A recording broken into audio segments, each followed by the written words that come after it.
किसी ने क्या खूब कहा है, जो इंसान अपने लिए जीता है उसका एक दिन मरण जरूर होता है, और जो इंसान दूसरों के लिए जीता है उसका जीवन में हमेशा स्मरण होता है। Hello guys, welcome back to my channel, myself Sunita Singh. Friends, आज हम बात करते हैं एक ऐसे लड़के की और एक ऐसी महिला की, जिस महिला ने उस लड़के का बहुत ज़्यादा सपोर्ट किया था, जीवन में उसको बहुत सक्सेस के रास्ते पे उसको चलना सिखाया। उस लड़के ने कभी उस महिला को नहीं भूला था। तो वो महिला अपना एक खुद का उसका बुटीक का बिज़नेस था, उसकी बुटीक की शॉप थी, उस बुटीक को वो चलाया करती थी। सालों से उनका वो बुटीक चलता हुआ आ रहा था, मार्केट में उनके बुटीक का बहुत नाम था। पर धीरे धीरे करके वो उनका जो बुटीक था उसका नाम ख़राब होता जा रहा था, क्योंकि उनके जो कारीगर थे वो धीरे धीरे करके उस बुटीक को छोड़ते हुए एक एक करके छोड़ते जा रहे थे। पर वो लड़का जो सत्यवीर, वो उस बुटीक के सामने जो शीशा लगा हुआ था तो वहाँ से खड़े होकर दूर से देखा करता था कि ये सभी लोग कैसे काम करते हैं। उसने धीरे धीरे करके 2-4 महीने वहाँ खड़े होकर वो सारे जो कारीगर काम किया करते थे, सिलाई किया करते थे, उसने बाहर से ही खड़े होकर वो सब कुछ सीख लिया था, क्योंकि उसके अंदर सीखने का क्रेज़ बहुत ज़्यादा था, क्योंकि उसको किसी काम की ज़रूरत थी। तो उसके पास इतने पैसे नहीं थे कि वो उस दुकान में जाकर सीख सके, उसने बाहर से खड़े होकर ही सीख लिया था। तो एक दिन उस महिला ने देख लिया कि ये इस लड़के को मैं देख रही हूँ 5-6 दिन से या 15-20 दिन से ये कंटिन्यू दुकान के बाहर आता है, खड़ा रहता है और फिर चला जाता है। आखिर क्या बात है ऐसी?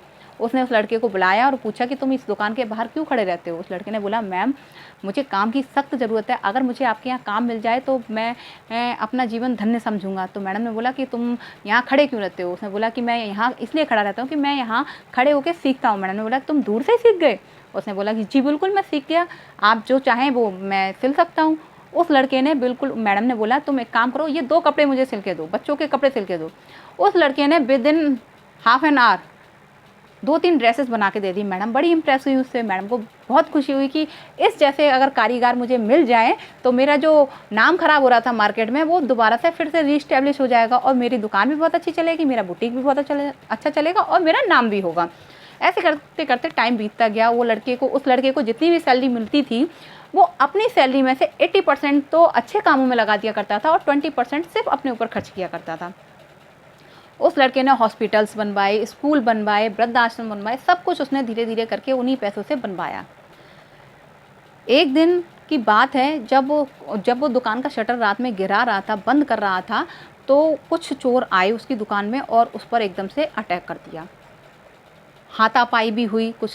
एक ने बोला कि इस दुकान का जो लॉकर है उसको खोलो तुम, क्योंकि वो मैडम इस पर बहुत विश्वास करती थी। मैडम ने लॉकर की चाबी इसको दे रखी थी कि ये इतना विश्वास पात्र लड़का है तो इसके पास इस लॉकर की चाबी तो ज़रूर होगी।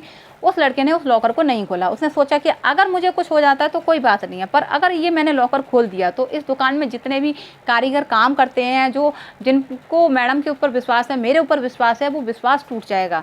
वो तो जीते जी मर जाएंगे। अगर मैंने उनकी जमा पूंजी इन लोगों के हाथ में, गलत हाथों में दे दी तो वो तो जीते जी मर जाएंगे। अगर मुझे कुछ हो जाता तो कोई बात नहीं है, मैं ही मरूंगा। ऐसा सोच के उसने गलत पासवर्ड उसमें डाल दिया। तो उसमें जो 4-5 जो लड़के आए थे, चोर आए थे, उनमें से एक ने उसको गोली मार दी। 5-6 गोली उसके जब मार दी तो वो तुरंत ज़मीन पर गिर गया। गोलियों की आवाज़ सुन के मार्केट में आसपास जितने भी लोग थे वो वहाँ पर तुरंत आए, उस लड़के को उठाया और हॉस्पिटल में ले गए। अच्छा, हॉस्पिटल भी वहाँ इत्तेफाक से वो लड़का गया जहाँ पर उसने 6 महीने पहले ही उस हॉस्पिटल का इनॉग्रेशन किया था। उस हॉस्पिटल में जब वो गया तो वहाँ के डॉक्टर्स वगैरह देखकर बहुत ज़्यादा चौंक गए, नर्वस हो गए कि ये इंसान इतना अच्छा इंसान है, इसके साथ किसी ने इतना गलत कैसे कर दिया। जब वो वहाँ हॉस्पिटल में पहुँचा तो उस लड़के को थोड़ा थोड़ा सा होश आने लग गया था। तो उसमें एक डॉक्टर था, उसने पूछा कि सर आपको किसी चीज़ से एलर्जी तो नहीं है? उस लड़के ने बोला कि हाँ मुझे एलर्जी है। डॉक्टर ने पूछा किस चीज़ से आपको एलर्जी है? तो उसने बोला कि मुझे गोली से एलर्जी है, मुझे बंदूक की गोली से एलर्जी है। तो वहाँ जितने भी डॉक्टर्स थे तो थोड़ा सा उनके चेहरे पे स्माइल आई और एक पॉजिटिविटी का साइन दिखा उनके चेहरे पर, क्योंकि उन सभी डॉक्टर्स को लग रहा था कि कहीं ऐसा ना हो कि ऑपरेशन के दौरान हम इनको खो दें, कहीं ये मर ना जाए, ऐसा उनको डाउट था। पर ऐसा बिल्कुल भी नहीं हुआ। उस लड़के ने बोला, उसको हल्का सा होश था, उसने बोला कि मैं ज़िंदा हूँ अभी और मैं जीना चाहता हूँ, मुझे बचा लो। पूरी डॉक्टर्स की टीम ने एक बहुत जल्दी से उसका ऑपरेशन करना शुरू किया। 48 घंटे तक वो उसका ऑपरेशन कंटिन्यू चलता रहा और ऑपरेशन जो था वो बिल्कुल सक्सेसफुल हो गया। कुछ टाइम बाद उसका वहाँ से डिस्चार्ज हो गया वो और अपने घर पहुँच गया। और कुछ दिनों बाद उसकी जो मैडम थी वो उससे मिलने के लिए उसके घर पर आई थी। घर पर जब मिलने के लिए आई तो उस लड़के से पूछा कि सत्यवीर अब तुम कैसे हो? उसने बोला कि मैम मैं बिल्कुल ठीक हूँ, आप जैसे लोगों का आशीर्वाद और प्यार जब तक मेरे जैसे लोगों के ऊपर बना हुआ है तब तक हम जैसे लोगों को कभी कुछ नहीं हो सकता। मैडम ने बोला सत्यवीर तुम मुझ पर इतना भरोसा करते हो, इतना विश्वास करते हो, मुझे इतना मानते हो, इसके लिए बहुत बहुत धन्यवाद।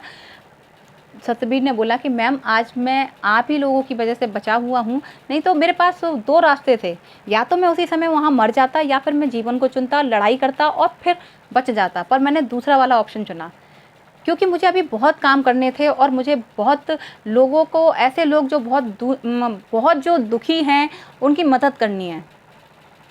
तो फ्रेंड्स ये कहानी हमको यही सिखाती है। और जो वो मैडम थी उन्होंने अभी तक तो वो सिर्फ उसका बुटीक चलाया करता था, मैडम ने वो पूरी चाबी उसको दे दी थी, उसको अपना बेटा मान लिया था, उस माँ को उसका बेटा मिल गया था और उस बेटे को एक माँ मिल गई थी। तो फ्रेंड्स ये कहानी हमको यही सिखाती है कि हमेशा लोगों के ऊपर विश्वास करें, उनकी मदद करें। जब हम एक दूसरे का हाथ पकड़ के मदद करते हैं तभी हम लोग आगे तक पहुँचते हैं। तो जीवन में कभी भी कितनी भी चुनौतियाँ विपरीत हों, आपके अगेंस्ट में हों, आप हमेशा उनका डटकर सामना करें। जैसे कोरोना टाइम में एक वैक्सीन लगी थी ना हम सब लोगों की, तो एक ऐसी ही पॉजिटिविटी की वैक्सीन होनी चाहिए जो हम सभी के अंदर लगनी चाहिए। फीवर के लिए जब हम लोग को डोज दी जाती है तो एक पॉजिटिविटी की डोज भी लगना बहुत ज़रूरी है। उम्मीद करती हूँ कि आने वाले टाइम में ऐसी एक डोज बनकर तैयार हो।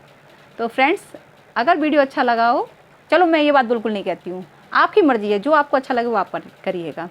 तो मिलती हैं नेक्स्ट वीडियो में, तब तक के लिए आप सभी लोग अपना ध्यान रखिएगा। नमस्कार।